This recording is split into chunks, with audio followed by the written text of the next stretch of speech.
Yo guys, Theo here. The days of being shirtless are coming to an end in Sweden, but it's kind of nice today, a little windy, but still kind of hot. So let's do it, you know. Today I will be talking about how to be like me. In 2 years, I put, you know, I'm not gonna give you an exact plan like I basically never do, but I thought through some of the things that make me so great, you know, and I put them here on a paper as just support so I don't forget it, and I will talk through it and we'll see just what comes out. I've been asked to do by like getting this as a suggestion, like going through what it is I have actually done here. So, and what am I? Well, I in the thumbnail I summarized it as happy, confident, ripped. And you know, I don't think it's very alpha to call yourself alpha, but some would say alpha male. And by alpha we mean the true alpha male, not the slut maker, not the one that's addicted to trying to have sex with women, you know, a drug addict having women as their drug of choice, pretending this is somehow cool. You know, that's not the type of alpha we're talking about. We're talking about the Son of God, the Jesus Christ kind of alpha. So my first thing I wrote down here is admit that you are wrong. And that's what I had to do. I don't know what your problem is. Not all of us have strong symptoms or the same symptoms, but for me it was panic attacks. I had my first panic attack when I was just sitting at the desk at my job, a normal day, and I had to admit that I was wrong. Something I must have done wrong here, because you just don't freak out and behave like you're on a, you know, LSD trip gone wrong. For no reason. Something must have gone wrong. Stop blaming other things. Look within, not without. You know, and stop avoiding the problem and face it. For me, it was the panic attacks. I actually went to all these situations knowing I was going to get panic attacks, but I did it anyway.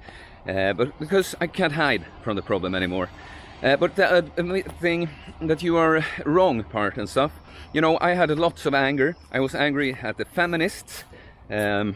Because, you know, their message was to me, or maybe it still is, it's all upside down, they're wrong about just everything, but it wasn't the feminists' fault that I felt like shit, and I had to admit that I was wrong.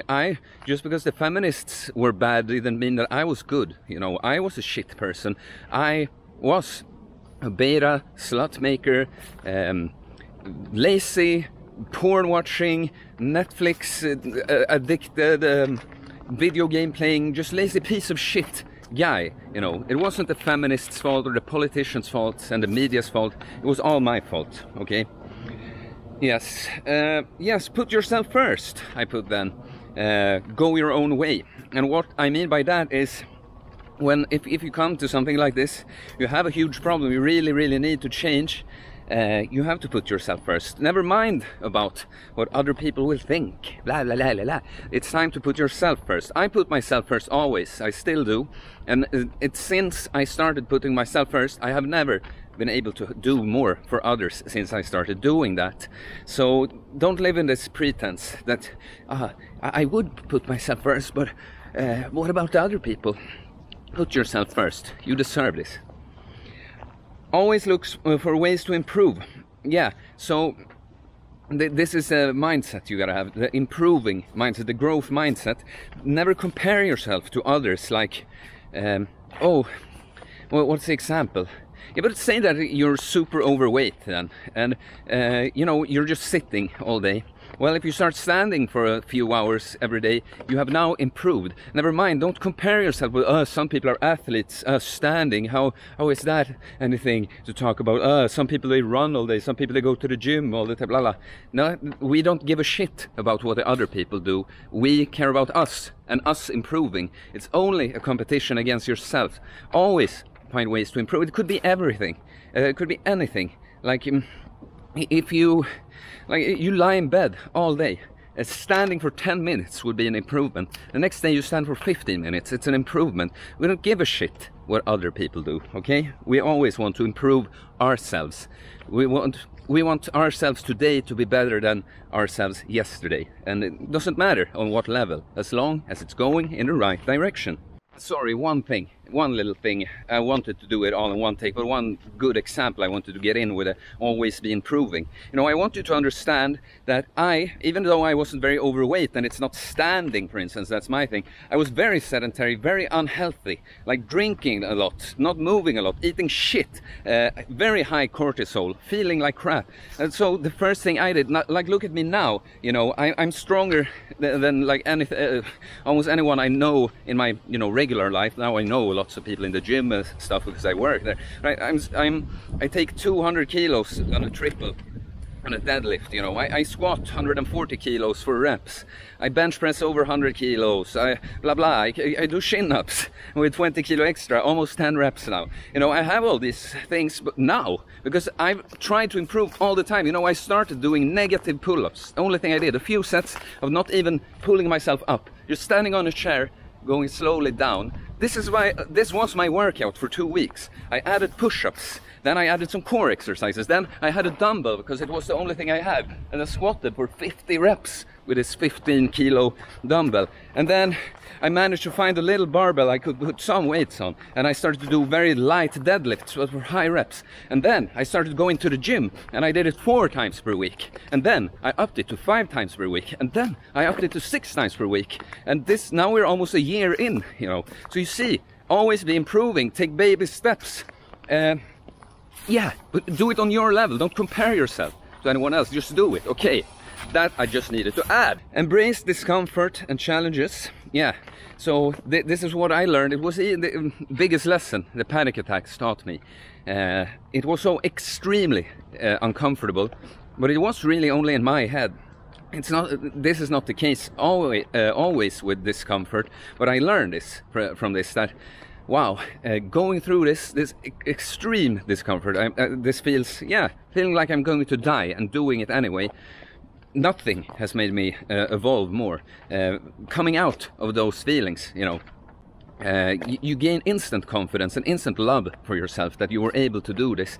And so, even if you don't have panic attacks and stuff, I don't know what your problem is. If you have social anxiety, you're worried about going to some social gathering, well, you come on, if you do it, that's a way of facing discomfort, you know. Or I don't know, some girl at your job you've been wanting to ask out, but you're just a pussy coward, you never do it. You know, you're not gonna arrive at the point where you just feel great about doing it like that from nowhere. Face the discomfort, do it. Maybe it goes well, and if it doesn't, you'll notice that, hey, that wasn't such a big deal after all, and you'll grow from that. And then you have the obvious things that I always talk about that are more technical, but you can actually use for anything, like cold showers and sauna and exercise, physical exercise. These are, it's uncomfortable doing these things. They will help you with everything in your life. Facing discomfort, like even unrelated to something else that's uncomfortable, they help each other. I take it as an example. Cold showers and saunas could make you less afraid of, you know, social situations, if that's your problem. It could make you less afraid of stage fright. It could, yeah, do you see what I'm saying? Always look for discomfort. Discomfort is like the biggest factor for growth. Be a force for good, but set boundaries, okay? Yes, I've talked about this in some of my other videos. Like, I've noticed now, believing in God and stuff, that you have 2 choices in this world. You can be a force for good, or you can be a force for evil. There's no in between. You can only pick, you gotta pick one. I've decided to be a force for good, but so every time I can, I want to help people, but you have to set boundaries. You're not good if you're just some, you know, just let people use you. People that won't do good with the good you're trying to put in them, that's a waste of time. You have to set boundaries. You have to be harsh with people, but every time you can do something good for someone, then you do, okay? It's very important. Eliminate toxic people and habits, I put. Eliminating toxic habits, that's really, you know, always looking for ways to improve. You know how I have done it. I'm still on this journey, you know. I quit the snooze and the coffee, for instance. That's a way of improving. So yeah, toxic habits, but the people, you realize many of your friends are your friends. They're not your friends. You're codependent on each other. You're using each other as drugs. These people, they won't like it most of the time that you are growing. And this is the time where you gotta listen to yourself and put yourself first again. You know, people are gonna behave sometimes like that. You feeling good and getting your life together, getting you together, and you're happy about this. Some people are gonna pretend like you are hurting them by doing this, and then you don't go feeling like, oh, maybe I should think more about that. No, fuck, F.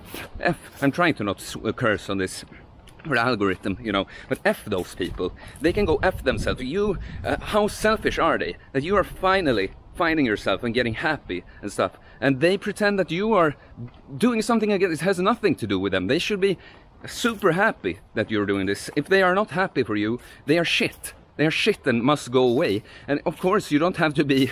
We are non-judgmental here. You don't have to decide that, oh, I'll never ever talk to that person again. You just, if you notice this, you say to that person, you know what, I don't appreciate you being this way. I won't spend any more time with you until you accept this, blah, blah, or something. Those who are able to come around will eventually come around, and you can then let them in your life again. Those who won't, you say, you wish them well, and say, you know, have a good life. But don't let shit people ruin it for you. It's all about, you must be the most important one. Like I said, you see how everything goes together all the time. Yeah, if you let these shit people keep you back, you won't be able to do anything good for other people. If you put yourself first here, you won't, everyone that can get something good out of you will. Hold every thought in captivity. Okay, this I say all the time that we're going to revisit this, but this is what I've learned. All my thoughts and feelings, I have learned to do. You know, you can never get 100% at this. You always learn and get better. But I have learned to very, very, very, very quickly see my own thoughts and feelings and don't identify them. Don't take them as truth. For instance, you know. What is a good example? Like, yeah, well, many times, like say that someone just jumps out and scares you, like, wow, like that, and you get afraid. You know, very quickly you'll realize that, that was just someone scared. It's actually not the danger, you know, because it's right in your face there, you know. But this happens a lot in our lives, that when we feel feelings, when we think thoughts, we kind of often assume, when it isn't an immediate spoiler, that it was just my friend messing around, you know. We often identify with the thoughts, like we hear in our head, like, oh, this is very uncomfortable, or I don't want this to happen, or oh, when will this go over? When you hear these thoughts, you believe them and stuff.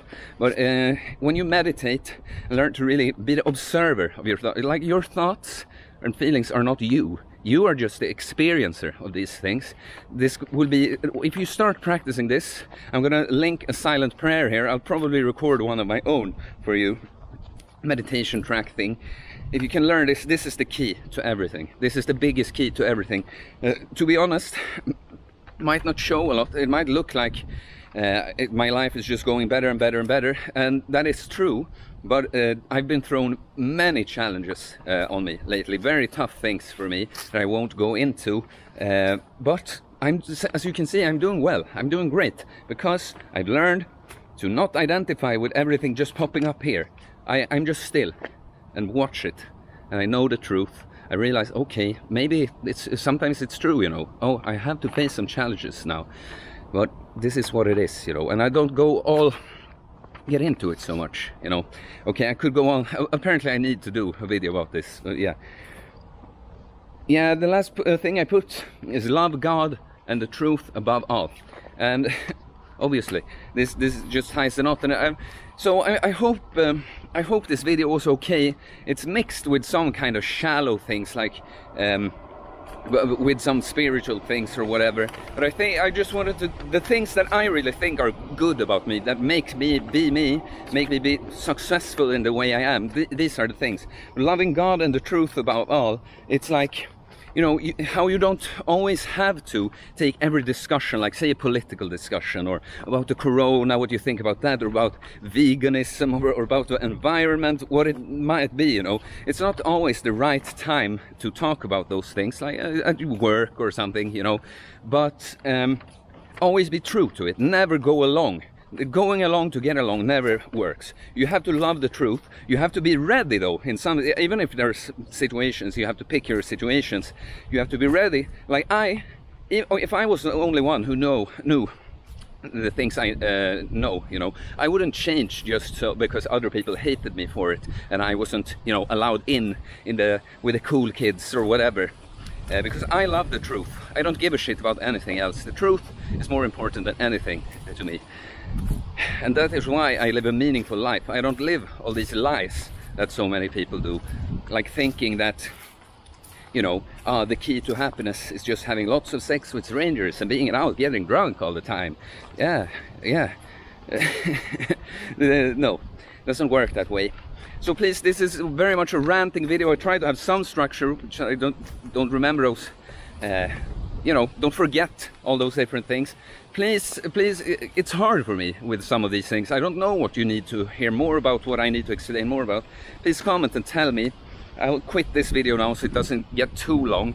But if you enjoyed it, please hit like to help me spread it and the channel. Please subscribe. Closing in on 900 and soon 1,000 subscribers as I record this. I'll be able to go live then. These kinds of subjects will be so much better live when you can ask me in the chat about them. Please help me, guys. Let's do this. Okay, peace.